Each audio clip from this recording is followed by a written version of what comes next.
வாசிக்கிறது வந்து ஒரு நல்ல ஒரு பழக்கம். அது உலக மக்களும் என்ன செய்றாங்கன்னு சொன்னா அதை உற்சாகப்படுத்துறதை நீங்க பார்க்கலாம். அவங்களுக்கு போர் அடிக்குதா வாசிங்க அப்படின்னு சொல்லுவாங்க. இல்லை கொஞ்சம் நேச்சர் கூட ஸ்பெண்ட் பண்ணுங்க அப்படின்னு சொல்லுவாங்க. இப்படி நிறைய விஷயங்கள் சொல்லுவாங்க. ஸோ வாசிக்கிறது வந்து ரொம்ப முக்கியமான ஒன்று. அப்போ நாம பார்த்துட்டு இருக்கிற அந்த 4 ஸ்டெப்ல முதல் ஸ்டெப் வந்து அப்சர்வேஷன், கவனித்தல். இந்த கவனித்தல்ல வந்து நீங்க பார்த்தீங்கன்னா வாசிக்கிறது வந்து ஒரு இன்றியமையாத ஒன்று, ஒரு மிக முக்கியமான ஒன்று. அப்ப நாம கடந்த மாதத்துல வந்து 3 காரியங்களை பார்த்தோம். ஒன்று என்னன்னா சிந்தனையுடன் வாசிக்க வேண்டும். ஸோ நம்ம வாசிக்கும் போது நம்முடைய மனங்களும் என்ன செய்யணும்னு சொன்னா செயல்பட வேண்டும். இரண்டாவதாக நாம பார்த்தோம் மீண்டும் மீண்டும் வாசிக்கணும். அந்த வார்த்தையிலே நமக்கு தெரியும், ஒரு முறை வாசித்தா பத்தாது, மறுபடியும் மறுபடியும் என்ன செய்யணும், வாசிக்கணும். அப்ப தெரியாதது என்ன செய்யணும்னா கொஞ்சம் கொஞ்சமா புரியும். மூணாவது விஷயம் நாம பார்த்தது என்னன்னா பொறுமையுடன் வாசிக்க வேண்டும். அது மனுஷனுக்கும் பொறுமை தேவை, நாம வாசிக்கிற வசனத்துக்கூடையும் நாம பொறுமையை காட்டணும். ஏன்னா எடுத்த உடனே நாம புரிந்துக்க முடியுமான்னு கேட்டா இல்லை. பொறுமையாக நீங்க வாசிக்கும் பொழுது என்ன நடக்கும்னா ஒரு முறை புரியாதது அடுத்த முறை வாசிக்கும் பொழுது என்ன செய்யும், தெளிவு படுவதற்கு அதிக வாய்ப்புகள் இருக்கிறது. அப்ப அதனுடைய தொடர்ச்சியாக நாம என்ன செய்ய போறோம்னு சொன்னா அடுத்த காரியம் 4வது முறை தேர்ந்தெடுத்து வாசிக்க வேண்டும். தேர்ந்தெடுத்து வாசிக்க வேண்டும். இப்போ எப்படி தேர்ந்தெடுத்து வாசிக்கிறது? இப்போ தேர்ந்தெடுக்கிறதுனா உங்களுக்கு தெரியும். இப்போ எந்த புத்தகத்தை நான் முதலாவது எடுத்து வாசிக்கணும், இல்லை சில நேரத்தில் நீங்கள் பார்த்தீங்கன்னா புதிதாக சபைக்கு வர்றவர் இடத்துல நாம் என்ன சொல்லுவோம், சுவிசேஷங்களை படிங்கன்னு சொல்லுவோம். இன்னும் குறிப்பாக எல்லாரும் என்ன சொல்லுவாங்கன்னா யோவான் சுவிசேஷத்தை படிங்க அப்படின்னு சொல்லிட்டு நாம் ஆலோசனை கொடுப்போம். அதே மாதிரி தான் தெரிந்தெடுத்து நாம் படிக்கணும். இப்போ தெரிந்தெடுத்து படிக்கிறதுல இந்த 6 கேள்விகளும் உள்ளடங்கும். இதில் பார்க்கக்கூடிய 6 கேள்வி: யார், என்ன, எங்கே, எப்போது, ஏன், கடைசியா எதற்காக. இந்த 6 கேள்விகளும் உள்ளடக்கிய ஒரு காரியம் தான் என்னது, தேர்ந்தெடுத்து வாசிப்பது. ஸோ இந்த 6 கேள்வியுமே ஒரு டெக்னிக் மாதிரி. அப்போ ஒவ்வொரு முறையும் நீங்க வாசிக்கும் போது இந்த கேள்விகளை கேட்கும் பொழுது உங்களுக்கு பதில் கிடைக்கும். ஸோ அதுக்கு பேர் தான் என்னன்னா தேர்ந்தெடுத்து வாசிக்கணும். இப்போ உதாரணத்திற்கு முதல் இது யார். இப்போ நீங்க ஒரு பகுதியை படிக்கிறீங்க, படிக்கும் பொழுது அந்த பகுதியில யாரை பற்றி பேசப்படுது. இப்போ 3 நபர்கள் உள்ள வராங்கன்னா பேதுரு, யோவான், யாக்கோபு இருக்கிறாங்கன்னா யார் அப்படிங்கிற கேள்வி கேட்கும்போது உங்களுக்கு என்ன வருது, ஈஸியான ஆன்சர் கிடைச்சிடும். ஈஸியாக இந்த இதுக்கு பதிலுக்கு இந்த கேள்விக்கு என்ன கிடைக்கும், பதில் கிடைக்கும். யாரு இந்த 3 பேர், பேதுரு, யோவான், யாக்கோபு. உதாரணத்துக்கு நான் சொல்றேன். இப்போ இதை நீங்க கேட்ட உடனே உங்களுக்கு ஆன்சர் கிடைச்சதுக்கு அப்புறம் நீங்க என்ன செய்யணும்னு சொன்னா இந்த கேள்வியோட நிறுத்தக்கூடாது. யாருன்னு நீங்க கேட்டதுக்கு அப்புறம் இன்னும் 2 விஷயத்த அவங்களுக்குள்ள நீங்க பார்க்கணும். என்ன தெரியுமா, என்ன இவர்களை பத்தி சொல்லுது. இப்ப யாரெல்லாம் இன்வால்வ் ஆகுறாங்களோ அவங்கள பத்தி ஏதாவது சொல்லியிருக்குமா இல்லையா, நிச்சயமா ஏதோ ஒண்ணு சொல்லியிருக்கும். அப்ப இவங்களை பத்தி இந்த பகுதியில என்ன சொல்லப்பட்டிருக்கிறது, இல்ல இவங்க வேற யார்ட்டையாவது செய்யறதற்கு ஏதாவது சொல்றாங்களா. கண்டிப்பா நீங்க பைபிள்ல பாத்தீங்கன்னா ஏதோ ஒரு எழுத்தாளர் ஒருத்தங்களை அட்ரஸ் பண்ணி தான் எழுதுறாங்க. அப்ப நீங்க யோசிச்சு பார்க்கணும், யாரெல்லாம் சொல்லப்பட்டிருக்கிறாங்க, இவங்க இவர்களை பற்றி என்ன சொல்லி இருக்குது, இவர்கள் என்ன செய்யறாங்க, மற்றவர்களிடத்துல என்ன செய்யணும், என்ன எதிர்பார்க்கறாங்க அப்படிங்கிற கேள்வியை நீங்க கேட்கணும். அப்ப கேட்கும்பொழுது உங்களுக்கு என்ன கிடைக்கும், ஒரு மேலோட்டமான ஒரு ஐடியா உங்களுக்கு நிச்சயமா கிடைக்கும். 2வது கேள்வி என்ன. என்ன இந்த என்ன அப்படிங்கிற ஒரு கேள்வியை கேட்டாலே உங்களுக்கு என்ன கிடைக்கும்னா ஒரு ஆன்சர் கிடைக்கும். என்ன ஆன்சர், ஏன் இந்த எழுத்து அவர் எழுதுறாரு, புரியுதுங்களா, என்ன நடக்குது அந்த சம்பவத்துல, என்ன மாதிரியான சூழ்நிலை இந்த காரியங்கள் நடந்து கொண்டிருக்கிறது, எந்த மாதிரியான ஆர்டர் நடக்குது, இங்க ஃபர்ஸ்ட் யார் பேசுறது, செகண்ட் யார் பேசுறது, இப்படி சில விஷயங்களை நீங்க என்ன செய்யலாம்னா கேட்க முடியும். அது மட்டும் இல்லாம ஏதாவது கதாபாத்திரத்திற்கு ஏதாவது நடக்குதா, என்னன்னு கேட்கும்போது இது எல்லாமே உள்ளடங்கும். என்னெல்லாம் நடக்குது, நான் முன்னாடியே சொல்லியிருக்கேன், கேள்வி கேட்பதற்கு யாருக்கும் கற்றுக் கொடுக்க வேண்டிய அவசியமே கிடையாது. நீங்களே கேள்வி கேளுங்க, ஆன்சர் பைபிள்ல இருக்கு. ஆனா கேள்வி எந்த அளவுக்கு அதிகமா நம்ம கேட்கிறோமோ அந்த அளவுக்கு என்ன கிடைக்கும், பதில் நமக்கு கிடைக்கும். அப்ப இங்க நீங்க பாத்தீங்கன்னா என்ன அப்படிங்கிற ஒரு கேள்வி நீங்க கேட்கும் பொழுது உங்களுக்கு நிறைய பதில்கள் நமக்கு கிடைக்கும். ஸோ என்ன எழுத்தாளர் சொல்ல விரும்புறாரு, எதற்காக கோபமா பேசுறாரு, இப்படி இப்படி நிறைய விஷயங்களை நீங்க என்ன செய்யலாம், விசாரிக்க அறிந்து கொள்ள முடியும். மூணாவது காரியம் என்னன்னா, எங்கே. எங்கேன்னு சொன்னாலே என்னது, ஒரு இடம், லொகேஷன் சொல்லுவாங்க. எங்கே அப்படிங்கிற ஒரு கேள்வினாலே அது என்னதான், எங்க நடக்குது. இப்ப கப்பர்நகூம்ல நடக்குதா, கானா ஊர்ல நடக்குதா, இல்ல வேற ஏதாவது பெத்லகேம்ல நடக்குதா, அந்த இடத்துல என்ன சம்பவங்கள் நடந்தது, ஏன் இது நடக்கிறது இப்படின்னு சொல்லிட்டு நீங்க என்ன செய்யலாம், கேட்கலாம். ஸோ அது மட்டும் இல்லாம எந்த இடத்துல இந்த ஜனங்கள்லாம் இருக்கிறாங்க, இப்போதைக்கு போட்ல இருக்கிறாங்களா, இல்ல கரையில நிக்கிறாங்களா, இல்ல இயேசு கிறிஸ்து மலையில இருந்து பிரசங்கம் பண்றாரா, எங்கே அப்படிங்கிற ஒரு கேள்வி கேட்கும்போது என்ன செய்வீங்க, ஒரு இடத்த கண்டுபிடிப்பீங்க. அப்ப செய்தி கொடுக்கும்போது என்ன செய்யணும், அந்த இடத்த பத்தி நிறைய விஷயங்கள் நம்ம ஆராயும் பொழுது அப்ப ஏன் அவர் அதை தெரிந்து கொண்டாருங்கிற ஆன்சர் நமக்கு ஆட்டோமேட்டிக்கா கிடைக்கும். ஏன் அங்க நின்று அவர் பேசணும். ஸோ இந்த கேள்வி கேட்கும் பொழுதுதான் நமக்கு என்ன கிடைக்கும், பதில் கிடைக்கும். ஸோ அதனால நீங்க என்ன செய்யுங்கன்னா, இந்த கேள்வியை நீங்க கேட்க வேண்டியது அவசியம். ஸோ அது மட்டும் இல்லாம எங்கே அப்படிங்கிற ஒரு கேள்வி நீங்க கேட்கும்போது இன்னொரு பதில் நீங்க முக்கியமா பார்க்கலாம்.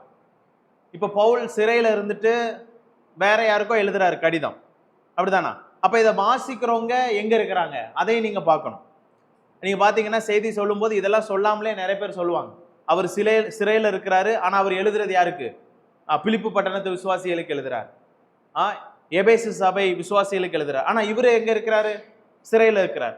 வாசிக்கிறவங்க எங்க இருக்கிறாங்க, கூட இருக்கிறாங்களா, இல்ல. ஸோ இந்த மாதிரி நிறைய விஷயங்களை நாம பார்க்கும்போது என்ன செய்யலாம்னு சொன்னா, நல்ல ஒரு பதில் நமக்கு நிச்சயமாக கிடைக்கும். ஸோ அதனால இது ரொம்ப முக்கியம். அடுத்ததா நீங்க பாத்தீங்கன்னா, எப்போது, இதுவும் என்னன்னா நேரத்தை பொறுத்த ஒரு காரியம். எப்போது, எந்த நேரத்தில் நடக்குது, அதாவது காலையில பேசுறாரா, சாயங்காலம் பேசுறாரா, எந்த சமயத்துல பேசுறாரு, இந்த மாதிரி காரியத்தை நீங்க என்ன செய்யலாம்னா கவனிக்க முடியும். அது மட்டும் இல்லாம எப்போது அப்படிங்கிற கேள்வி எதுக்கும் பொருந்தும்னு சொன்னா, நீங்க வாசிக்கிற புத்தகத்துக்கும் பொருந்தும். அந்த புத்தகம் எப்போது எழுதப்பட்டது, ஏன் அவசர அவசரமா அவர் இதை எழுதணும், ஏன் இந்த கடிதத்தை இந்த சூழ்நிலையில அவர் எழுதணும். இப்ப உதாரணத்திற்கு 1 பேதுரு எடுத்துக்கோங்க. பேதுருவின் நிருபத்தை எழுதும் பொழுது ஜனங்கள் ரொம்ப கஷ்டப்பட்டு இருக்காங்க. அதாவது நீரோ என்ன செய்யறான்னா ரொம்ப கொடுமைப்படுத்திட்டு இருக்கிறான்.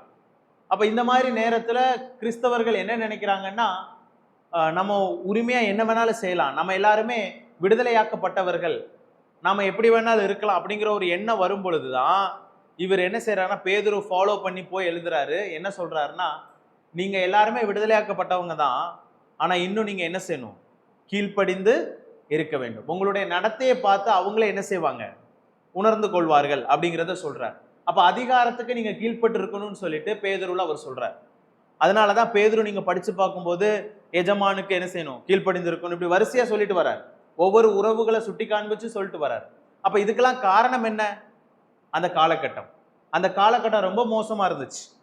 ஒரு சிம்பிள் எக்ஸாம்பிள் சொல்லிடுறேன். இந்த பேதுரு நிருபத்தை நீங்க படிக்கும் பொழுது நீங்க அந்த நாட்கள்ல நீங்க பாத்தீங்கன்னா, ரோம தேசமானது இந்த மரங்கள்னால செய்யப்பட்ட இடங்கள் அதிகமா இருந்துச்சு, மர வீடுகள் ஜாஸ்தியா இருந்துச்சு.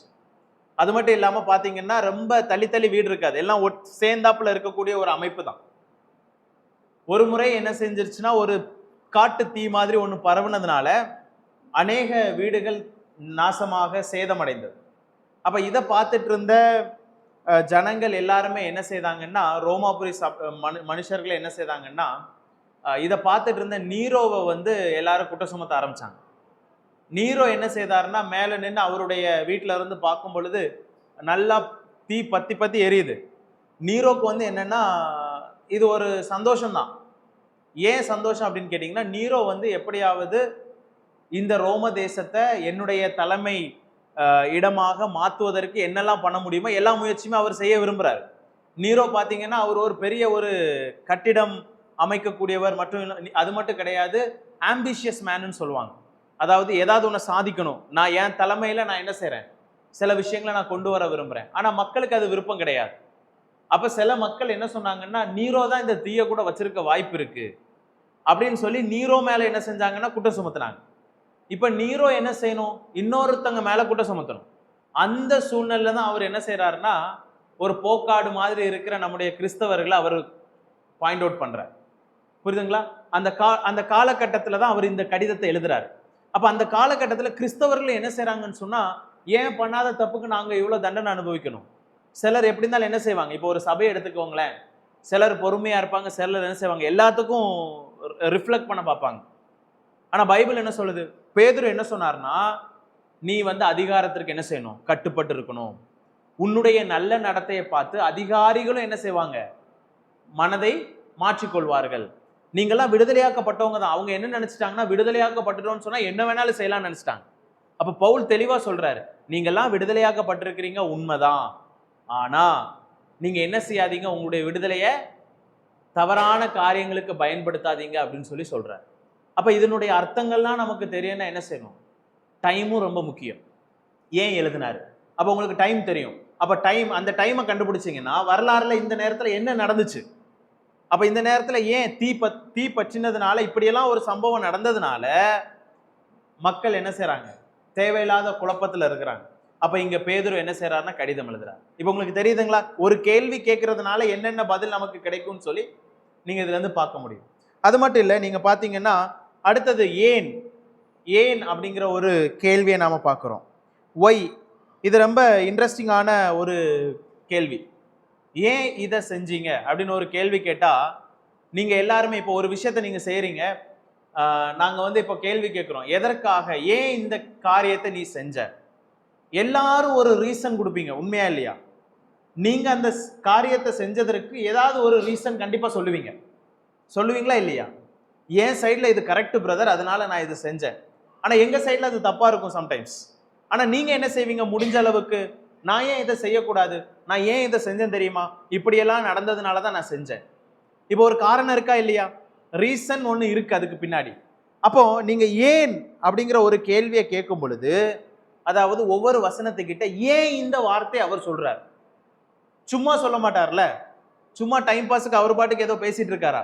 திடீர்னு பைபிள் எடுத்துட்டு உட்கார்ந்தாரு, ஒரு நோட்டு கையில வச்சிருந்தாரு, அவருக்கு ஏதோ எழுதணும்னு தோணுச்சு, அதனால 1 பேதுருன்னு எழுத ஆரம்பிச்சிட்டாரு அப்படின்னு சொல்ல முடியுமா? இல்ல பிலிப்பியர் நிருபம், ஏதோ ஒன்று அவருக்கு தோணுச்சு மனசுல, அவர் தனிமையா சிறையில இருக்கும்போது வேற பொழப்பில் அவருக்கு, வெட்டியா இருந்தாரு, அதனால எழுத ஆரம்பிச்சாருன்னு சொல்ல முடியுமா? ஏதோ ஒரு காரணம் அவருக்கு பின்னாடி என்ன இருக்கு. அப்ப ஏன் அப்படிங்கிற கேள்வியை நீங்க கேட்கும் பொழுது உங்களுக்கு என்ன கிடைக்கும்னு சொன்னா, அந்த ரீசன் கிடைக்கும், அந்த காரணம், ஏன் எழுதினார் அப்படிங்கிற காரணம் கிடைக்கும். கடைசியா பாத்தீங்கன்னா எதற்காக அப்படின்னா, இதை நீங்க எப்படி சொல்லலாம்? சோ வாட், இதெல்லாம் அவர் பண்ணதுக்கு காரணம் என்ன, இதெல்லாம் எதற்காக அவர் இதை செய்யணும் அப்படின்னு கேட்டீங்கன்னா, மொத்தத்துல இப்ப பவுல் ஒரு நிருபத்தை எழுதுறாருன்னா என்ன எதிர்பார்த்து அதை எழுதியிருப்பார், என்ன எதிர்பார்ப்பை வந்து மக்கள் மத்தியில வைக்கிறார். அப்ப இதெல்லாம் நீங்க கண்டுபிடிச்ச உங்க வாழ்க்கையிலையும் சரி, இந்த வசனத்தை வச்சு என்ன என்னுடைய வாழ்க்கையில மாற்றணும் அப்படிங்கிறத நீங்க தான் என்ன செய்யணும். எதற்காக தேவன் இதை சொல்லுகிறார், எதற்காக அவர் இவ்வளவு கஷ்டப்பட்டு மனஸ்தாபப்பட்டு நம்மை குறித்து நம்மிடத்துல எதிர்பார்க்கிறார் அப்படிங்கிற சிந்தனை உங்களுக்கு வரும் பொழுது நீங்க என்ன செய்வீங்க? மாற்றத்தை கொண்டு வர முயற்சி செய்வீங்க. அப்ப இந்த மாதிரியான கேள்விகளோடு படிப்பதான் என்னது? தேர்ந்தெடுத்து வாசிக்கவும், அல்லது ரீடு செலக்டிவ்லி அப்படின்னு சொல்லுவாங்க. ஓகேங்களா? ஸோ இன்றைய ரெண்டாவது காரியம் என்னன்னா,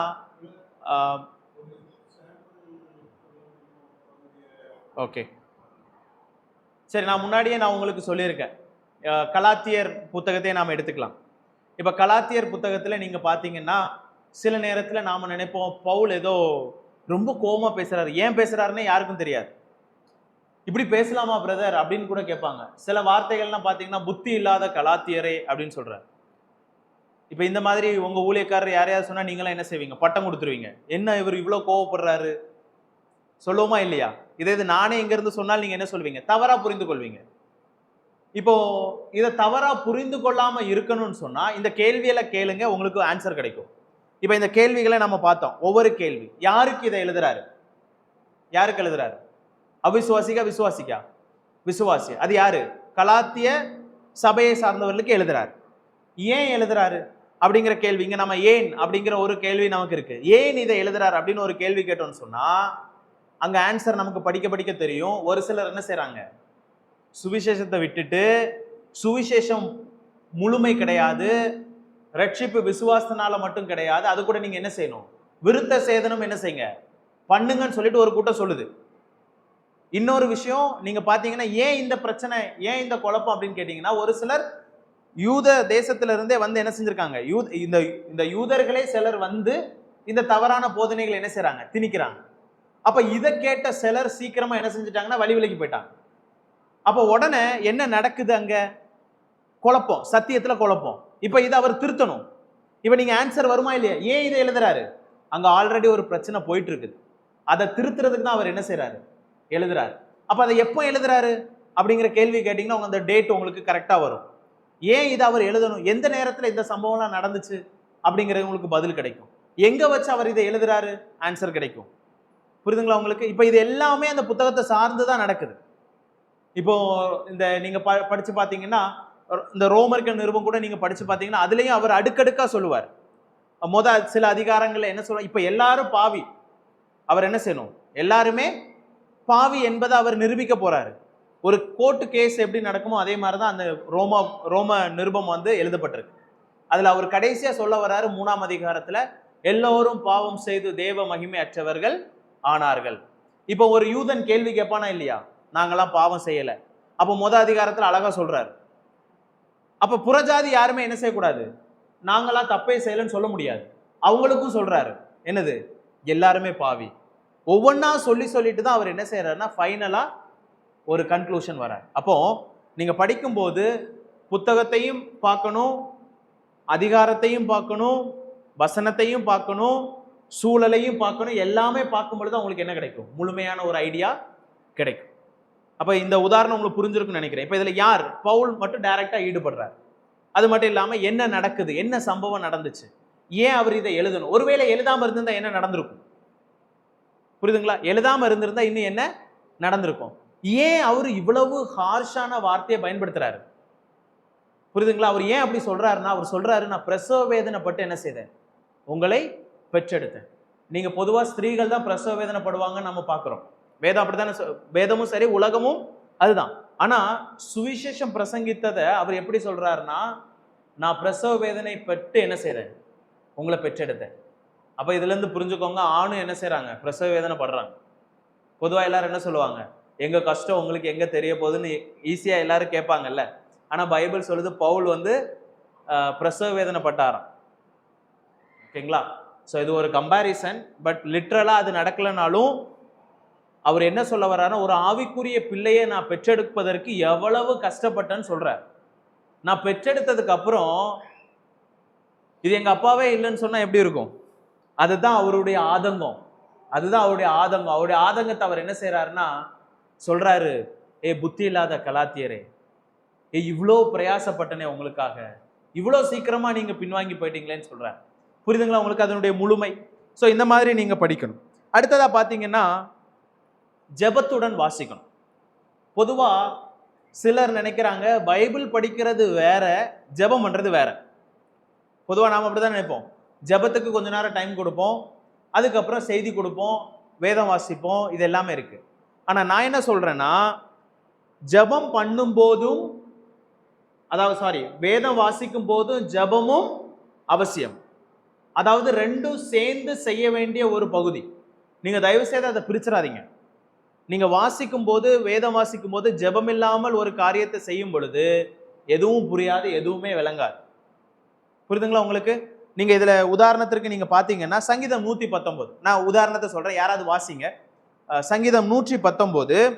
நீங்க இந்த 119ஆம் சங்கீதத்துல என்னெல்லாம் வாசிக்கிறோம், எதை பத்தி வாசிக்கிறோம்? முக்கியமா கர்த்தருடைய வசனத்தை பத்தி அதிகமா பார்க்கிறோம். கர்த்தருடைய வசனம். அப்போ கர்த்தருடைய வசனத்தை பத்தினா ஒன்னும் படிக்கிறது இல்லைன்னா வாசிக்கிறது, கர்த்தருடைய வசனத்துக்கு முக்கியத்துவம் கொடுத்திருக்கு. ஆனா சங்கீதக்காரன் என்னெல்லாம் சொல்றாரு வாசிக்கிற இடத்துல நீங்க பார்க்கணும். நல்லா கவனிங்க பொறுமையா. 12வது வசனத்தை வாசிங்க.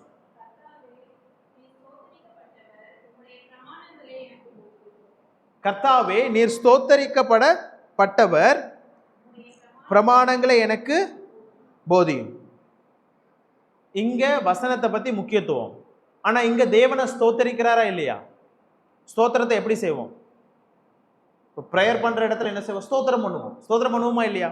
இங்க வசனத்துக்கு தான் முக்கியத்துவம். ஆனா இங்க தாவீது, அதாவது இதை எழுதின ஒரு எழுத்தாளர் என்ன சொல்றாருன்னா, ஸ்தோத்திரம் பண்ணி அவர் என்ன செய்யறாருன்னா கர்த்தருடைய வசனத்தை அவர் கற்றுக்கொள்கிறார். இரண்டாவது உதாரணம் இதே சங்கீதம் 119 18வது வசனத்தை படிங்க.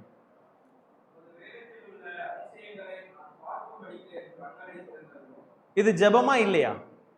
எதுக்கு ஜெபம் பண்றாரு? ஆண்டவரே நான் பைபிள் படிக்கிறேன், பைபிள் படிக்கும்போது நான் சரியா புரிந்து கொள்வதற்கும் நான் புதிதான காரியங்களை என்ன செய்யணும் கண்டுகொள்வதற்கு என்ன செய்யுங்க, என் கண்களை திறந்துருங்க. இப்ப ஜெபம் அவசியமா இல்லையா?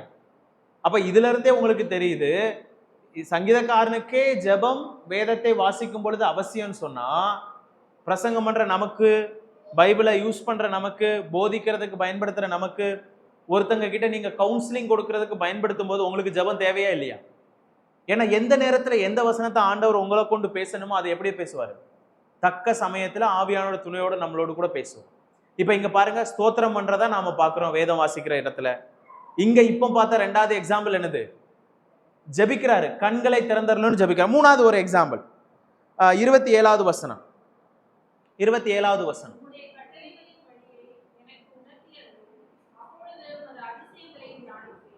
இங்க பாருங்க, உம்முடைய கட்டளைகளை எனக்கு உணர்த்தி அருளும். உணர்த்தும். இப்ப என்ன அவர் சொல்றது என்னது? பைபிள் படிக்கிறார், உடைய கட்டளைகளை அவர் என்ன செய்யறாரு? தியானிக்கிறாரு. ஆனா அதுல கூட அவர் என்ன சொல்றாரு? ஆண்டவரே நான் படிக்கும் பொழுது என்ன செய்யுங்க, உணர்த்துங்க. இவ ஜெபிக்கிறாரா இல்லையா? உணர்த்துங்கன்னு சொல்றார். இன்னைக்கு அநேகருக்கு உணர்வு இல்லை, உண்மை அதுதான். இன்னைக்கு சில சபைகள்ல நான் உணர்ந்திருக்கேன். நான் பேசிட்டு இருப்பேன், சிலருடைய ஃபேஸ் ரியாக்ஷன், நம்ம சில வார்த்தைகளை ரொம்ப இமோஷனலா சொல்லிட்டு இருப்போம். அவங்க ஏதோ தெனாவட்டா உட்காந்துருப்பாங்க. பார்த்துருக்கீங்கன்னா இப்படி ஏதோ நமக்கெல்லாம் ஒன்றும் இல்லை. ஆக்சுவலி அவங்க நிறைய தப்பு பண்ணியிருப்பாங்க, இல்லைன்னா ஏதோ ஒரு காரியங்கள் அவங்களால இருக்கும். அவங்க என்ன நினைப்பாங்கன்னா இது மற்றவங்களுக்கு அப்படின்னு சொல்லிட்டு ஒரு இதுல வந்து உட்கார்ந்துட்டு இருப்பாங்க. இங்கேருந்து பார்க்கும்போது நிச்சயமா எல்லாருக்கும் தெரியும்.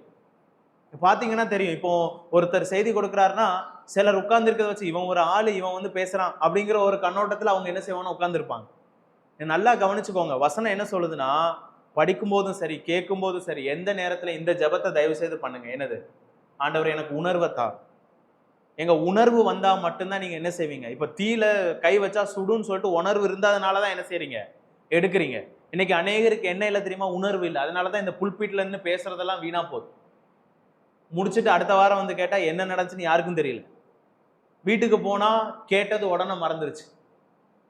ஒன்று இமோஷனல் ஆயிடுறோம், அழுதுறோம், சபைக்கு வெளில போனதுக்கு அப்புறம் எல்லாம் முடிஞ்சிருச்சு. அதை பிராக்டிஸ் பண்ற இடத்துல இல்லை. தாவீது சொல்றாரு, என்ன உணர்த்துங்க ஆண்டவரே. வாசிக்கும் போது என்ன செய்யறாரு? உணர்த்துறாரு. அப்போ ஜெபத்துடன் வாசிக்கணுமா வாசிக்க கூடாதா? அப்போ வாசிக்கும் போது அந்த ப்ராசஸ்ல இருக்கும்போது, அதாவது மாத்திரை கொடுக்கும்போது என்ன சொல்லுவாங்க? பிஃபோர் ஃபுட் ஆஃப்டர் ஃபுட்னு சொல்லுவாங்க. இப்போ என்னன்னா பிஃபோர் ரீடிங் ப்ரே. ஓகேங்களா? படிச்சு முடிச்சதுக்கு அப்புறம் என்ன செய்யுங்க? ஜெபம் பண்ணுங்க. படிச்சுட்டு இருக்கும்போது என்ன செய்யுங்க? ஜெபம் பண்ணுங்க. 3 வேளை மாத்திரை மாதிரி அந்த ப்ராசஸ்ல இருக்கும்போது. இப்ப தாவீது சொல்றது எல்லாமே என்னதுதான்? In between the process. ஆண்டவரே படிச்சுட்டு இருக்கிறேன், உணர்த்துங்க, கண்களை தெளிவாக்குங்க. மூடி வச்சுட்டு கண்களை தெளிவாக்குன்னு சொன்னா எப்படி இருக்கும்? அவர் படிச்சுட்டு இருக்க, என்னுடைய கண்களை திறந்துடலுங்க. நான் படிச்சுட்டு இருக்கிறேன், எனக்கு தெரிய மாட்டேங்குது. வசனம் இருக்கு, ஆனா எனக்கு தெரிய மாட்டேங்குது. ஆனா நீங்க என்ன செய்யுங்க? என் கண்களை திறந்துடலுங்க. நீங்க இந்த ப்ரேயரை பண்ணுங்க. நீங்க எந்த கமெண்ட்ரியும் படிக்க வேண்டாம். நீங்க வேற எந்த ரிசோர்ஸும் உங்களுக்கு தேவை கிடையாது. நீங்க இதை பண்ணிட்டு கையில ஒரு டைரி வச்சுட்டு ஆண்டவர் உங்க கூட பேசுறதை எழுதி வச்சுட்டு இங்க வந்து பேசுங்க. பேசுனீங்கன்னா நிச்சயமா வந்து சில ஆத்துமாக்கள் தொடப்படும். அதுதான் உண்மை. நீங்க பல பிரயாசங்கள் அங்கங்க இப்படி என்னெல்லாமோ நீங்க பண்ணாலும், நீங்க உண்மையான இருதயத்தோடு நொறுங்குண்ட அந்த பாரத்தோடு கூட நீங்க வந்து தேவனுடைய சமூகத்தில் அமர்ந்திருந்து வாசிக்கும் பொழுது நிச்சயமா என்ன இருக்கும்? மாற்றங்கள் வரும். புரியுதுங்களா? ஸோ கடைசியா இன்னொரு வசனம் நான் உங்களுக்கு சுட்டி காண்பிக்க விரும்புறேன். 33வது வசனம், அதே 119ஆம் சங்கீதம்.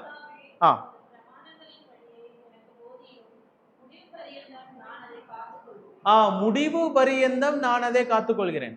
அப்போ சங்கீதக்காரன் சொல்றான், படிச்சுட்டு சும்மா புரிஞ்சா மட்டும் எனக்கு போதாத ஆண்டவரே, நான் என் வாழ்க்கையில கடைபிடிக்கணும். முடிவு பரியந்தம் நான் என்ன செய்வேன்? கடைபிடிப்பேன்.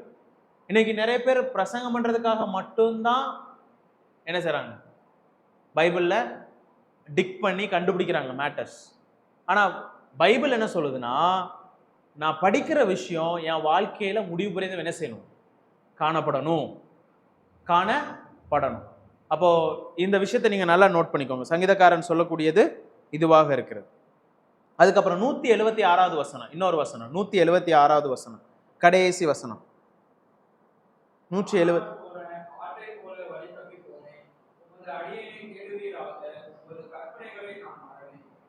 இங்க பாருங்க, அவர் ஜெபிக்கிற ஜெபத்தை பாருங்க. வசனத்தை எல்லாம் அவர் ஆராய்ந்து பார்த்துட்டு சொல்றாரு, நான் காணாமல் போன ஆடை போல இருந்தேன். அப்படின்னா ஆட்டோமேட்டிக்கா அவர் என்ன சொன்ன, ஆண்டவரே என்னை மன்னிச்சிருங்கன்றார். அதுதான் உண்மை. எல்லா வசனத்தையும் ஒவ்வொன்றா அவர் மெடிடேட் பண்ணி தியானம் பண்ணினதுக்கு அப்புறம் அவர் சொல்றாரு, நான்லாம் ரொம்ப தொலைஞ்சிட்டேன் ஆண்டவரே, என்னை நீங்க என்ன செய்யுங்க, மறக்காதபடிக்கும் என்னை நீங்க மறுபடியும் சேர்த்து கொள்ளுங்க அப்படிங்கிற ஒரு கண்ணோட்டத்தில் அவர் என்ன செய்யறாருன்னா சொல்றார். அப்போ இந்த இத்தனை வசனத்துல இருந்து என்ன நீங்க கற்றுக்கொண்டீங்கன்னு சொன்னா, வாசிக்கிறதுக்கு முன்னாடியும் ஜெபம் தேவை, வாசிக்கும் பொழுதும் ஜெபம் தேவை, வாசித்து முடித்ததுக்கு அப்புறமும் ஜெபம் தேவை. அப்போ ஜெபத்துடன் வாசிக்க வேண்டுமா வேண்டாமா? வாசிக்கணும். அப்போ ஐந்தாவது காரியம், ஜெபத்துடன் வாசிக்க வேண்டும். அதாவது எத்தனையோ புத்தகங்களை வேணா நீங்க படிக்கலாம். நான் சமீபத்தில் எனக்கு ரொம்ப பிடிச்ச ஒரு கோட், அது என்னன்னா, நீங்க எத்தனை புத்தகத்துல வேணாலும் நீங்க என்ன செய்யலாம், டிராவல் பண்ணலாம். புரியுதுங்களா? ஆனா பைபிள்ல மட்டும்தான் நீங்க வாழணும். சிம்பிளா சொல்லணும்னு சொன்னா, எந்த ஊருக்கு வேணாலும் நீங்க போகலாம், ஆனா சொந்த ஊருக்கு திரும்பி வந்துதான் ஆகணும் ஒரு நாள். உண்மையா இல்லையா? எது உங்க வீடோ அங்கதான் நீங்க என்ன செய்ய முடியும், வாழ முடியும். மற்ற எத்தனை வீட்டுக்கு வேணாலும் நீங்க சுத்தி சுத்தி போகலாம், துபாய்க்கு போகலாம், அமெரிக்கா போகலாம், லண்டன் போகலாம், எங்க வேணாலும் போகலாம், ஆனா ஒரு நாள் திரும்ப வந்துதான் ஆகணும். அதே மாதிரி தான் ஊர்ல எத்தனை பேர் புக் எழுதினாலும், ஓகேங்களா, வாரந்தோறும் ஒரு புத்தகத்தை அவங்க பப்ளிஷ் பண்ணாலும், எந்த புத்தகத்தை வேணாலும் வாசிங்க, ஆனா வாழ வேண்டிய இடம் இந்த பைபிள் மட்டும்தான். சிலர் என்ன செய்யறாங்கன்னா, பைபிளை விட்டுட்டு மற்ற புத்தகத்திலே வாழ்ந்துட்டு இருக்காங்க. அவர் ரொம்ப பிரபலமான பிரசங்கியா இருப்பா, அவர் எழுதுனது சரியா தான் இருக்கும், அதனால அவரு இதைத்தான் நான் வாசிப்பேன். டெய்லி காலையில அந்த மார்னிங் டிவோஷன்லாம் படிக்கிறோம், தப்பு இல்லை, படிங்க. ஆனா அதுக்கு முன்னாடி உங்க பைபிளை படிங்க, அதுக்கப்புறம் அதை என்ன செய்யுங்க, அதை ஃபாலோ பண்ணுங்க. பைபிளுக்கு கொடுக்க வேண்டிய முக்கியத்துவத்தை தயவு செய்து கொடுங்க. நீங்க அதான் என்ன சொல்ற, யூ கேன் டிராவல், நீ எங்க வேணாலும் எத்தனை புத்தகத்துல வேணாலும் டிராவல் பண்ணுங்க, ஆனா லிவ் இன் த பைபிள். வேத புத்தகத்துல நீங்க என்ன செய்யுங்க, வாழுங்க. அடுத்ததா நீங்க பாத்தீங்கன்னா, கற்பனையுடன் வாசிக்கவும், ரீட் இமேஜினேட்டிவ்லி. ஓகேங்களா, ரீட் இமேஜினேட்டிவ்லி. ஸோ இது எப்படிங்க இமேஜின் பண்ண முடியும்? நாம முன்னாடியே நான் எக்ஸாம்பிள் சொல்லியிருந்தேன். அதாவது பைபிளை ஓப்பன் பண்ண உடனே உங்களுக்கு இருக்கக்கூடிய எல்லா சென்சஸையும் நீங்க ஓப்பன் பண்ணுங்க. அதாவது நமக்கு எத்தனை சென்ஸ் இருக்கு? 8 10? ஏன்னா 6ன்னு சொல்லிட்டு எல்லாம் பக்கத்து பக்கத்துல பாக்குறீங்க, கரெக்டா இல்லையான்ட்டு. எத்தனை சென்ஸ் இருக்கு? 6 சென்ஸ் இருக்கு. ஓகே. ஸோ நீங்க என்ன செய்யணும்னு சொன்னா, பைபிளை ஓப்பன் பண்ணும்போது அந்த 6 சென்ஸுக்கும் வேலை கொடுக்கணும். ஓகேங்களா? சிலர் சில சென்சஸ் ஆஃப் பண்ணிடுவாங்க. அதாவது பைபிளை திறந்தோன்னு தூக்கம் வரும். தூக்கம் வருமா இல்லையா? இப்போ அதுக்கு முன்னாடி ஒரு 10 மணி நேரம் 7 மணி நேரம் வேஸ்ட் பண்ணியிருப்போம். சரி, இவ்வளவு நேரம் வேஸ்ட் பண்ணிட்டு ஆண்டவரே என்ன மன்னிச்சிருங்க ஆண்டவரேன்னு பைபிளை திறந்த உடனே சாத்தான் பக்கத்துல உட்காந்துருப்பான். சரி, டைம் ஆச்சு தம்பி, தூங்குறதுக்கு இன்னும் உனக்கு டைம் ஆகலையா அப்படி சொன்ன. ஓகே, கரெக்டு தான். அதுல உடனே என்ன பண்ணுவோம், சங்கீதம் 23:91 உன்னதமானவரின் மறைவில் இருக்கிறவன் சர்வ வல்லோட நிலைத்தவன், ஆமேன், எங்களை பாதுகாத்துக் கொள்ளும். உடனே தூங்கிடுவோம். நான் சொல்ல வர்றது உங்களுக்கு புரியுதா? இப்ப இமேஜினேட்டிவ்னா எல்லா சென்சஸும் ஓப்பன்ல இருக்கணும். இப்ப உதாரணத்திற்கு நீங்க பாத்தீங்கன்னா, சில எக்ஸாம்பிள் சொல்றேன். அதாவது உங்களுடைய இமோஷன்ஸ் பைபிள் படிக்கும்போது அது கூட ஒப்பிடு பார்க்கணும். உங்களுடைய கண்கள், உங்களுடைய டேஸ்ட், ஒரு விஷயத்த அவங்க உணர்ச்சி வசப்பட்டு சொல்லும்போது நீங்களும் என்ன செய்யணும், உணர்ச்சி வசப்படணும். நாங்க இந்த நேற்று காரில் நாங்கள் வந்துட்டு இருக்கும்போது, நேற்று தான் ஆக்சுவலி நாங்கள் கன்னியாகுமரியிலேருந்து நாங்கள் கிளம்பி வந்துட்டு இருந்தோம். அப்போ காரில் இந்த அகத்தியர் நீங்கள் கேள்விப்பட்டிருப்பீங்க, நல்லா ஜோக்காக பேசுவார்ல. அப்போ அவர் ஒரு விஷயத்த அவர் சொல்லிட்டு இருந்தார். என்னன்னா, சிலர் கண்ணை திறந்து வச்சே நித்திரையா இருக்கிறாங்கன்னார். அதாவது கண்ணு திறந்துருக்கு, ஆனா என்ன செய்யறாங்க, நித்திரையா இருக்கிறாங்க. சிலர் என்ன செய்யறாங்கன்னா, சந்தோஷமா இருங்கன்னு பாட்டு பாடுறாங்களா, மூஞ்ச முறைச்சுக்கிட்டே பாட்டு பாடுறாங்களா, சந்தோஷமா இரு. இப்ப இதுக்கு காரணம் என்ன? சந்தோஷங்கிறது ஒரு என்னது, நம்ம இமோஷன்ஸ்ல ஒண்ணு. அப்ப எதை எப்படி பாடணுமோ அதை என்ன செய்யணும், பாடணும். இல்ல பிரதர், என் ஃபேஸ் அப்படிதான் பிரதர், நீங்க சிரிச்சாலும் நான் முறைக்கிற மாதிரி தான் பிரதர் இருக்கும். அதெல்லாம் இங்க கணக்குக்கு இடமே கிடையாது. முடிஞ்ச அளவுக்கு என்ன செய்யணும், இமோஷனலா சில விஷயத்துக்கு இருக்கணும். சிலர் அழுவாங்க எப்ப தெரியுமா, பாடு மரணங்களை பத்தி பேசும்போது. ஏசப்பா கையில ஆணி அடிச்சாங்க, உடனே கண்ணீர் வடியும். கொஞ்ச நேரத்துல பார்த்தா எல்லார்ட்டையும் சண்டை போட்டுட்டு இருப்பான். பார்த்திருக்கீங்களா இந்த மாதிரி ஆளு? நான் பார்த்திருக்கேன். ஆராதனை சிந்தனையில ஒரே கண்ணீர் தான், ஃபுல்லா கண்ணீர். அதாவது ஹைப்பர் இமோஷன். அதாவது எல்லாமே அளவா இருக்கும்போது தான் என்ன செய்யும், கரெக்டா இருக்கும். இப்ப இமோஷனலா முடிவெடுத்துட்டு பாதியில ஆண்டவர் விட்டுட்டு போனவங்களும் இருக்கிறாங்க. உண்மையா இல்லையா? ஏன் சபைக்கு வந்த, இல்ல அவரு சூப்பரா பேசினாரு. போன வாரத்துல என்னோட கசினுக்கு நான் ஆலோசனை கொடுத்துட்டு இருந்தேன். ஓகேங்களா? ரொம்ப ஃபன்னியான ஒரு விஷயம். கிட்டத்தட்ட 1 மணி நேரம் சாப்பிடாம ரொம்ப கஷ்டப்பட்டு அவங்ககிட்ட பேசினேன். அவன் 10th ஸ்டாண்டர்ட் படிச்சுட்டு இருக்கிறான். எல்லாம் சொல்லி முடிச்சதுக்கு அப்புறம் அடுத்த நாள் எங்க மாமா கிட்ட கேட்டேன், ஏதாவது மாற்றம் வந்துச்சா? என் மாமா சொல்றாங்க, இதைத்தான் உன்கிட்ட நான் சொல்லணும்னு நினைச்சேன். வண்டியில ஏறணும்னு அவன் என்ன தெரியுமா சொன்னான் என்கிட்ட, டேனி என்ன பேசுனது எனக்கு ரொம்ப பிடிச்சிருந்துச்சுப்பா. சரி, ஓகே, அதுக்கு மேல சொல்லுங்க. அவர் சொன்னது எல்லாமே எனக்கு பிடிச்சிருந்துச்சு. ஆனா ஒரு விஷயம் மட்டும்தான் எனக்கு வந்து ஸ்ட்ரைக் ஆச்சு. நான் ஆசீர்வாதத்தை இழந்துட்டேன். நான் அவன்கிட்ட ஆசீர்வாதத்தை பத்தியே நிறைய பேசல. அவன் பேசுனது ஃபுல்லா அவன் வாழ்க்கையில திருத்த வேண்டிய காரியங்கள். அவன் பிடிச்ச பாயிண்ட் என்னன்னா, அண்ணன் சொன்னது எல்லாமே சூப்பரா இருந்துச்சு. அவன் எனக்கு மார்க் கொடுக்குறான், சூப்பரா பேசினாரு. ஆனா அவன் மாறினானான்னு கேட்டா மாறல. இமோஷன். அதை நீங்க உங்களுக்கு புரியுதுங்களா நான் சொல்ல வர்ற காரியம்? சிலர் வந்து என்ன செய்வாங்கன்னா, ஐயோ ஒரு சூப்பரா பேசுறாரு, நல்லா இருக்கு, கேட்க சந்தோஷமா இருக்கு. அது வேலை செய்யலைன்னா ஒரு பிரயோஜனம் இல்லை.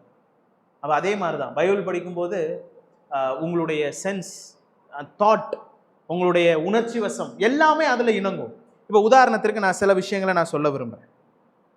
இப்போ சங்கீதம் 119:18 படிங்க. சங்கீதம் 119:18.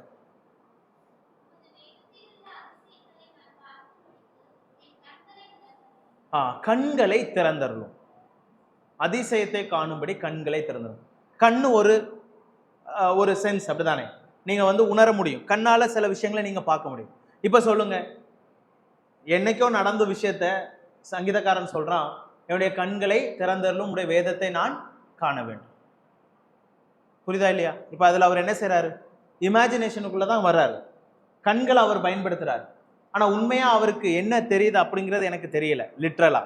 ஆனா அவர் சொல்ல விரும்புற காரியம் என்னன்னா, அவர் ஒரு தெளிந்த ஒரு மனதோடு கூட அவர் என்ன செய்யறாரு, படிக்கிறார். அதாவது சிலர் கண்ணை திறந்து வச்சிருப்பாங்க, மைண்டு பாடி எல்லாமே எங்க இருக்கும், வீட்டில் இருக்கும், இல்லைன்னா வேலையில இருக்கும், இல்லைன்னா வீட்டில் ஏதோ ஒன்று குக்கரை ஆஃப் பண்ணாமல் வந்திருப்பீங்க, இல்லைன்னா கேஸ் சிலிண்டர் ஓப்பன் பண்ணி வச்சு வந்திருப்பீங்க, இல்லைன்னா என்ன இருக்கும், ஏதாவது ஒரு விஷயத்த மறந்துருப்பீங்க. மனசெல்லாம் அங்கே இருக்கும், ஆள் மட்டும் இங்கே இருக்கும். அப்படி கிடையாது. படிக்கும்போது நீங்க என்ன செய்யணும்னு சொன்னா, அந்த கதையை வந்து விஷுவலைஸ் பண்ணணும். புரியுதுங்களா? ஒரு வசனத்தை படிக்கும்போது அதை விஷுவலைஸ் பண்ணணும். அதை வந்து அப்படியே ஒரு இமேஜினேஷன்ல நீங்க கொண்டு வரணும். உதாரணத்திற்கு இன்னொரு எக்ஸாம்பிள், இன்னொரு காரியம், விஷுவலைஸ் பண்றது மட்டும் கிடையாது. ரெண்டாவது விஷயம் என்னன்னா, ரோமர் 12:15 படிங்க.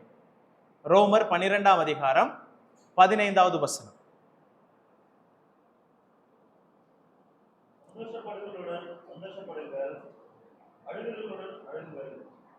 ஓகே, இப்போ இதை படிக்கும் பொழுது, இப்போ அழுகிறவங்க கிட்ட சிரிச்சுட்டே பவுல் சொன்னார்னா, இல்ல சிரிக்கிறவங்க கிட்ட அழுதுட்டே பவுல் சொன்னார்னா எப்படி இருக்கும்?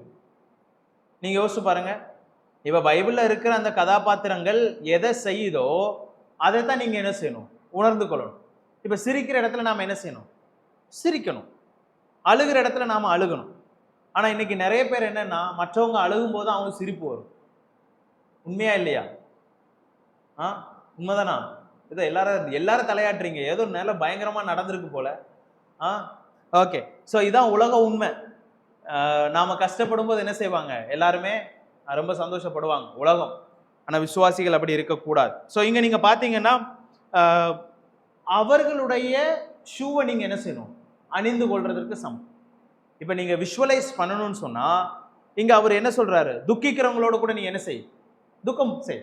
சிரிக்கிறவங்க கூட நீ என்ன செய், சிரி. அப்படின்னு சொன்னா அவர்களுடைய இடத்துல நீங்க நிக்கணும். இப்ப இயேசு கண்ணீர் விட்டார் எங்க, லாசருனுடைய குடும்பம் படக்கூடிய துன்பத்தை கண்டு கண்ணீர் விட்டார். இப்ப அவருக்கு கண்ணீர் வந்துச்சு, நமக்கு வரணும்னு கட்டாயம் கிடையாது. ஆனா வர வைக்க முடியுமான்னு கேட்டா முடியும். எப்படி தெரியுமா? அந்த இடத்துல நான் ஒரு மார்த்தாளாவோ, நான் ஒரு மரியாளாவோ, இல்ல அந்த இடத்துல நான் ரொம்ப நெருக்கமான ஒரு சிநேகிதனை இழந்திருந்தா நான் எப்படி இருப்பேன்? வருமா வராதா? புரியுதுங்களா? இந்த சிநேகம் சபைக்குள்ளே இருக்கணும்.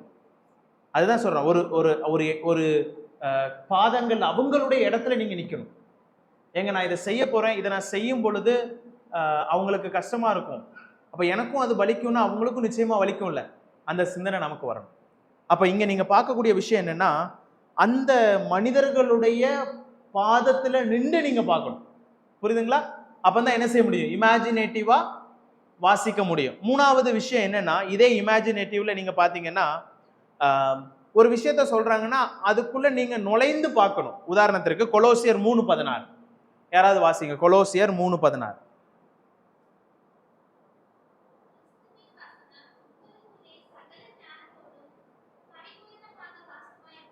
வாசமா இருப்பதாக ஒரு வார்த்தையை வாசிக்கிறோம்.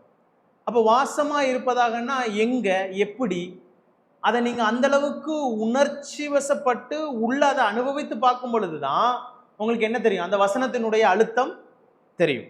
அப்ப இங்க அவர் சொல்லக்கூடிய காரியம் என்னன்னா, எந்த அளவுக்கு நீங்க அந்த சமுதாயத்தையும் அந்த சூழ்நிலையும் உங்க மனசுல கொண்டு வரீங்களோ அந்த அளவுக்கு உங்களால என்ன செய்ய முடியும்? அந்த வசனத்தை ஆழமாக புரிந்து கொள்ள முடியும். இல்லாத விஷயத்துல ரொம்ப கஷ்டம். சோ இன்னொரு விஷயம் நீங்க வாசிங்க, 10:27, யோவான் 10ஆம் அதிகாரம் 27வது வசனம். யோவான் 10ஆம் அதிகாரம் 27வது வசனம். இங்க யாரு சொல்றா? இயேசு கிறிஸ்து சொல்றாரு, என் ஆடுகள் என் சத்தத்திற்கு செவி கொடுக்கிறது. இப்ப நாம சும்மா கேஷுவலா படிச்சுட்டு போயிடுறோம், என் ஆடுகள் என் சத்தத்துக்கு செவி கொடுக்கிறது. இப்போ அவர் சொல்லும் போது அந்த சத்தம் உங்களுக்கு கேக்குதா? நான் சொல்ல வருது புரியுதா? இப்ப அந்த இடத்துல நீங்க நிக்கிறீங்க, நாம எல்லாருமே அவருடைய ஆடுகள். இப்ப அந்த இடத்துல நீங்களும் நானும் இருக்கும்போது ஏசப்பா சொல்றாரு, என் ஆடுகள் என் சத்தத்திற்கு செவி கொடுக்கும். இன்னைக்கு நிறைய பேருக்கு சத்தமே கேட்கல. பைபிள் படிக்கும்போது ஆண்டவர் பேசுறதே கேட்க முடியல. ஆனா இந்த வசனத்துல நாம என்ன செய்வோம்? என் ஆடுகள் என் சத்தத்திற்கு செவி கொடுக்கும். நாம மத்தவங்களை சொல்லுவோம். ஃபர்ஸ்ட் உங்களுக்கு அந்த சத்தம் கேட்டுச்சா? புரியுதுங்களா? அந்த மெல்லிய சத்தம். இதுதான் இமேஜினேட்டிவா படிக்கிறது. ஒருவேளை இங்க இருந்து அவர் கூப்பிடுறாரு, நான் அங்க இருக்கிறேன், அவர் கூப்பிடுறது எனக்கு கேட்கணும், அந்த மெல்லிய சத்தம். அப்புறம் நான் அவர் சத்தத்துக்கு என்ன செய்யறேன்? செவி கொடுத்து நான் அவருக்காக கீழ்ப்படிதலோடு வாழ்கிறேன். இது எல்லாமே என்னதுதாங்க? உங்களை நீங்க உங்களுடைய காதுகளை நீங்க என்ன செய்றீங்க? இமோஷன் எல்லாமே அது சென்சஸ் எல்லாமே என்ன செய்யுது? உள்ள நீங்க இணங்க சரி. இன்னொரு விஷயத்த நான் சொல்றேன். 2 தீமோத்தேயு 2:7. 2 தீமோத்தேயு 2:7.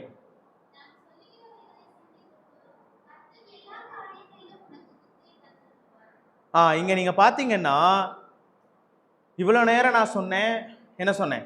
விஷுவலைஸ் பண்ணுங்க, அவங்களுடைய பாதத்துல நீங்க நிக்கணும்.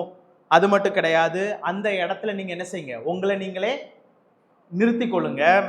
அதோடு கூட நீங்க பாத்தீங்கன்னா அவங்களுடைய சத்தம்லாம் உங்களுக்கு என்ன செய்யணும்? கேட்கணும். அங்க என்ன நடக்குதோ அது எல்லாமே உங்களுக்கு என்ன செய்யணும்?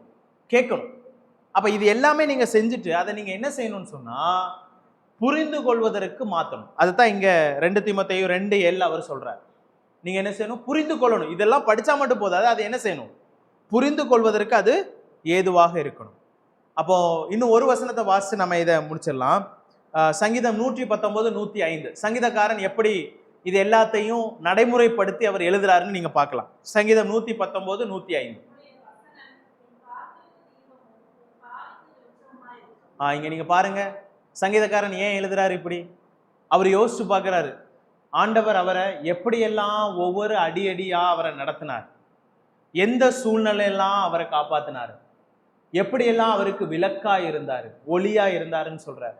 அப்ப இதை நீங்க படிக்கும் போது நீங்க என்ன செய்யலாம்? உங்க வாழ்க்கைக்கு அதை ஒப்பிட்டு பார்க்கலாம். ஆண்டவர் எப்படி என்னுடைய வாழ்க்கையில அவருடைய வசனம் ஒரு தீபமாக, ஒரு ஒளியாக, என்னுடைய இருளான சிச்சுவேஷன்ல எல்லாம் எப்படி ஆண்டவரை வழி நடத்தினார், இதெல்லாம் நீங்க உங்களை உள்ள நிறுத்தி பார்க்கும் போது தான் என்ன செய்யும்? உணர முடியும். இல்லைன்னா உங்களால என்ன செய்ய முடியாதுன்னா உணர முடியாது. அதைத்தான் சங்கீதக்காரன் சொல்றான், கர்த்தர் நல்லவர் என்பதை ருசித்து பாருங்கள். ருசித்து பார்க்கறதுன்னா என்னது? ஆண்டவர் அப்படி சாப்பிட்டு பார்த்தா அந்த கணக்குல தான் அவர் சொல்றாரு. ருசிக்காம எதை என்ன செய்ய முடியாது. இப்ப ஒரு பாடல் கூட வரும். என்ன பாடல்னா, இனிப்பான கரும்பை சுவைக்காமல் யாரும் ருசி காண முடியுமா சொல் மனமே. ஆன்சர் உங்களுக்கு தெரியும், முடியாது. ஆனா இப்ப என்ன என்ன நீங்க செய்ய போறீங்கன்னா, இவ்வளவு நாள் பைபிள் படிக்கும்போது ருசிச்சு தான் படிச்சோமா, இல்ல சும்மா அப்படி ஏன்னா தானே நியூஸ் பேப்பர். இன்னைக்கு எங்க காலேஜ்ல பசங்க காலையில நியூஸ் பேப்பர் படிப்பாங்க. நாங்கெல்லாம் கிளாஸுக்கு 8:30 போயிடுவோம். திடீர்னு பார்த்தா ஒருத்தர் 2 பேர் உள்ள இருக்க மாட்டான் அட்டண்டன்ஸ் எடுக்கும்போது. பிஸியா நியூஸ் பேப்பர், அதுவும் கிரிக்கெட் பேஜ் தான் படிப்பானுங்க, வேற எதுவும் படிக்க மாட்டானுங்க. கிரிக்கெட் படிச்சிருக்கும்போது ரொம்ப ஆழமா படிச்சுட்டு இருப்பாங்க. அதாவது இதுல என்ன காமெடினா, பைபிள் அப்படி படிக்க மாட்டான். அவ்வளோ ஆழமா உணர்ச்சி வசப்பட்டு, சூப்பரா பாரு, என்ன மாதிரி பேட்டிங் பண்றான் பாரு, எப்படி அந்த அந்த அந்த அந்த பேட்டிங் லெவலை பாரு, ஸ்கோரை பாரு, ஒவ்வொரு மைன்யூட்டா பார்ப்பாங்க. ஆனா பைபிள்ல டே மைன்யூட்டா பாருடா, சிம்பிளா இருக்குடா, உன் கண் நீ படிக்கும் போதே உனக்கு புரியுண்டா, பாருடா பாருடான்னு சொன்னா சில நேரத்துல பார்க்க தெரியாது. காரணம் என்னன்னா, அதாவது ரிவர்சபிளா எல்லாம் நடந்துட்டு இருக்கு. நியூஸ் பேப்பரை எப்படி படிக்கணுமோ அப்படி படிக்கணும், பைபிளை எப்படி படிக்கணுமோ அப்படி படிக்கணும். ஆனா நிறைய விஷயங்கள் நம்முடைய வாழ்க்கையில உள்டாவா இருக்கு. பைபிள் அவசரமா படிக்கிறோம், நியூஸ் பேப்பரை பொறுமையா படிக்கிறோம். ஆனா எப்படி இருக்கணும்னு இப்ப பார்த்தோம், பைபிளை பொறுமையா படிக்கணும்னு சொல்லி பார்த்தோம். புரியுதுங்களா? அப்போ ஒரு ஆக்சிடென்ட் நடக்கு, அது எப்படி நடந்துச்சுன்னு சொல்லி இங்க இருக்கிற யாரையாவது எக்ஸ்பிளைன் பண்ண சொன்னா அருமையா எக்ஸ்பிளைன் பண்ண. யூஸ் 120 கிலோமீட்டர் ஸ்பீட்ல வந்துட்டு இருந்தனா ஃப்ரண்ட்ல ஒரு அந்த கார் வந்துச்சு பாரு, செம்ம ஸ்பீடு, டக்குன்னு பிரேக் அடிச்சானா ஒரே இடி, 2 பேர் அவுட்டு, அழகா எக்ஸ்பிளைன் பண்ணுவோம். ஆனா பைபிள்ல இருக்கிற ஆபிரகாம் ஈசாக்கு கதையை எக்ஸ்பிளைன் சொன்னா, அப்பா கூட்டு போனாரா, உடனே கத்தி எடுத்தாரா, ஒரே குத்து, முடிஞ்சிருச்சு. 3 லைன்ல கதை முடிஞ்சிருச்சு. இப்ப நான் என்ன சொல்லிட்டு இருக்கேன்னா, அப்படியே நீங்க ஒரு அப்பாவா இல்ல ஈசாக்கா, உங்களை அந்த இடத்துல நிறுத்தி பார்க்கும்போது உங்களுக்கு என்ன கிடைக்கும்? நிறைய இமோஷனல் ஆன்சர் கிடைக்கும். நீங்க அப்பாவா இருந்திருந்தா அது நடந்திருக்குமா? அப்ப இது எல்லாமே நீங்க உள்ள கொண்டு போகும்போது உங்க செய்திக்கு என்ன இருக்கும்? சதை கொஞ்சம் அதிகமா கிடைக்கும். உண்மையா இல்லையா? பேசுறதுக்கு நிறைய அதிகமா கிடைக்கும். இன்னைக்கு சிலருக்கு பேச முடியாது, ஏன்னா கண்டென்ட் இல்லைன்னு ஒரு 2 லைன்ல முடிச்சிருவாங்க. காரணம் என்னன்னா, நீங்க யோசிக்க தான் உங்களுக்கு என்ன கிடைக்கும்? உங்களை ஆண்டவர் உணர்த்துவார், மக்களோட நீங்க என்ன செய்ய முடியும்? பேச முடியும். ஸோ இதெல்லாம் நீங்க செய்யும் போது என்ன நடக்கும் அப்படிங்கிற சொல்லி நாம முடிச்சிடுறேன். எபிரேயர் 4:12. எபிரேயர் 4:12. எபிரேயர் 4:12.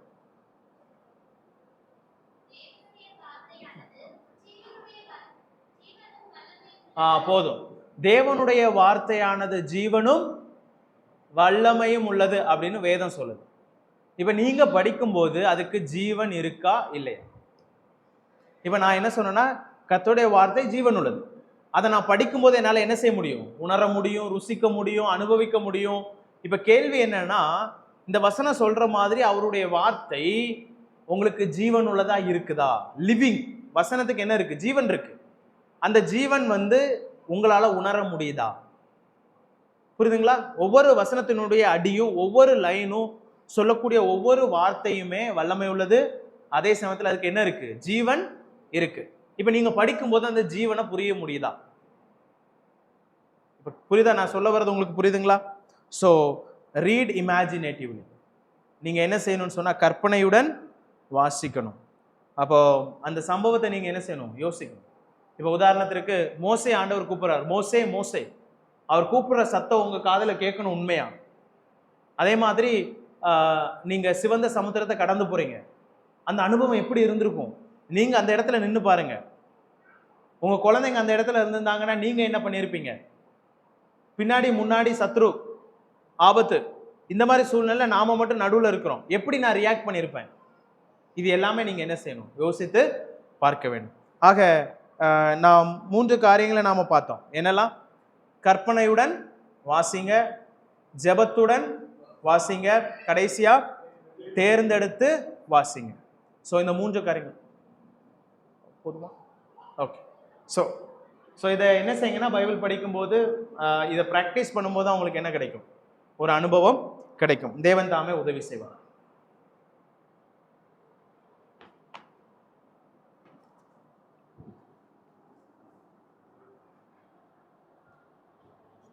யாராச்சும் பண்ணிட்டு சொல்லி ஹோம்ஒர்க் ஏதாவது அந்த மாதிரி ஹோம்ஒர்க் ஏதாவது கொடுக்குறேன். சரி, ஒரு சின்ன ஹோம்ஒர்க் அங்கிள். ஆக்சுவலி நாங்கள் ஹோம்ஒர்க் கொடுப்போம். இங்கே நான் கொடுக்காம இருக்க காரணம் என்னென்னா இங்கே செட்டிங் வேறு, அதனால கொடுக்கல. ஸோ எங்கள் பசங்களுக்கு கண்டிப்பாக ஹோம்ஒர்க்ஸ்லாம் உண்டு. ஸோ நீங்கள் என்ன பண்ணுங்கன்னா, நீங்கள் இப்போ என்ன படிச்சுட்டு இருப்பீங்களோ, பர்சனலாக உங்கள் பைபிள் ஸ்டடியில் என்ன பண்ணிட்டு இருக்கீங்களோ, இப்போ டெய்லி ரீட் பண்ணுவீங்களா பைபிள், இல்லை எபேசியர் தானே இப்போ குஸ் போயிட்டு இருக்குது, அப்போ அது முடிஞ்சிருச்சா? அடுத்தது என்னது? ஓசியா, யோசுவா. யோசுவா நீங்கள் படிக்கிறீங்க. இப்போ அடுத்த மாதத்துக்கு கண்டிப்பாக ப்ரிப்பேர் பண்ணுவீங்க. எத்தனை அதிகாரம்?